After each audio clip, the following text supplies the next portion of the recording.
প্রাকৃতিক মনোমুগ্ধকর নৈসর্গিক দৃশ্যের মধ্যে আবারও উপস্থিত হলাম। দর্শকবৃন্দু কেমন আছেন? আসসালামু আলাইকুম। আশা করি ভালো আছেন। আমিও আপনাদের দোয়ায় অনেক ভালো আছি। উম, আজকে আমি আমার আলোচ্য বিষয় যে সফলতা। সফলতাটা কি? What is the definition of success? অর্থাৎ সাকসেস বলতে আমরা কি বুঝি?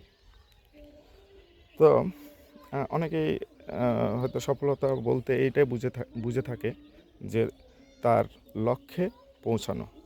অর্থাৎ আমি ডাক্তার হতে চাই, বা আমি ইঞ্জিনিয়ার হতে চাই, বা আমি একজন টিচার হতে চাই। আহ, এটা হয়ে গেলেই আমি সফল। তার মানে তারা এটা বলতে চায় যে সফলতার একটা লিমিটেশন আছে। অর্থাৎ আপনি যেটা চান, অর্থাৎ আপনার সেই লক্ষ্যে আপনি পৌঁছে গেছেন, দ্যাট মিন্স আপনি সফল, আপনি সাকসেস। বাট আমি বিষয়টাকে এইভাবে দেখতে চাই না। আমার যে ধারণা, বা আমার যে দর্শন, বা আমার যে চিন্তা, আমার যে থিঙ্কিং, সেটা একটু আলাদা। যে না, সফলতাতে মানে লক্ষ্যে পৌঁছানোর নামই যে সফলতা, এটা না।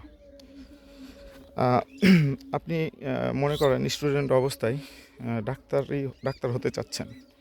মেডিকেলে চান্স পাওয়াটাই আপনি আপনার লক্ষ্য স্থির করেছেন। আপনি মেডিকেলে চান্স পাইলেন, তাতে কি আপনি সফল, মানে সাকসেস?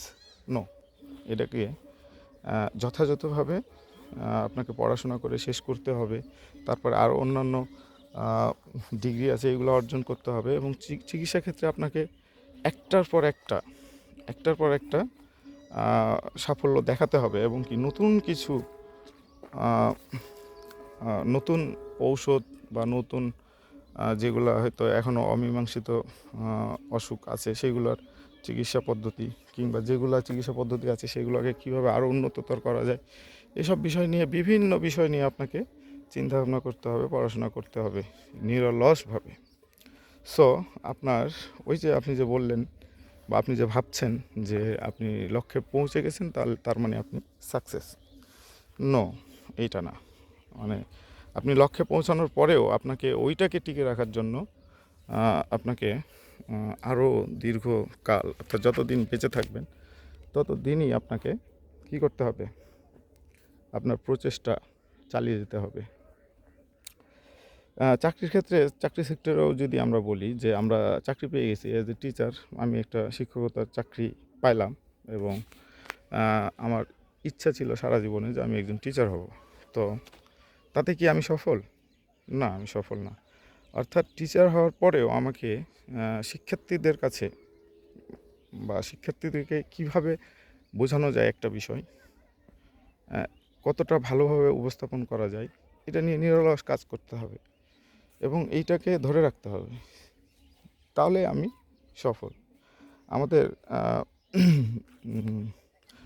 হযরত মুহাম্মদ সাল্লাল্লাহু আলাইহি সাল্লাম যে একটা কথা বলেছিলেন, আমাদের প্রাণপ্রিয় নবী, যে ওই দোলনা থেকে কবর পর্যন্ত, এটা অ্যাকচুয়ালি আমাদের নবী রাসূলের কথা কিনা আমি জানি না, তবে এটা একটা খুবই পরিচিত ওয়ার্ড, বা পরিচিত বাক্য, যে দোলনা থেকে কবর পর্যন্ত শিক্ষা চলমান থাকে। আর হচ্ছে, শিক্ষার কোনো বয়স নাই, এটা তো সবাই বলতেই থাকে। অর্থাৎ আপনি জীবনে নতুন নতুন কিছু প্রতিনিয়ত শিখতে থাকবেন। তার মানে কি, যে সফলতায় কোনো ফুল স্টপ নেই, দাড়ি কমা নেই। এটা হচ্ছে কি, চলমান প্রক্রিয়া। তার মানে হচ্ছে সফলতা হচ্ছে একটা যাত্রা। সফলতা, সাকসেস ইজ নট গোল। ওকে, সফলতা হচ্ছে একটা যাত্রা। অর্থাৎ আপনার বিরামহীন কর্মের মাধ্যমে আপনার সেই লক্ষ্যকে প্রতিষ্ঠা করার নামই হচ্ছে সফলতা। মূল কথা হচ্ছে যে সফলতার কোনো দাড়ি কমা নেই, সফলতার কোনো গোল নেই। সফলতা হচ্ছে একটা, সাকসেস হচ্ছে একটা যাত্রা।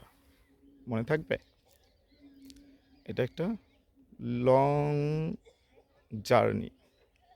সো বি কেয়ারফুল, সবাই ভালো থাকবেন। আসসালামু আলাইকুম।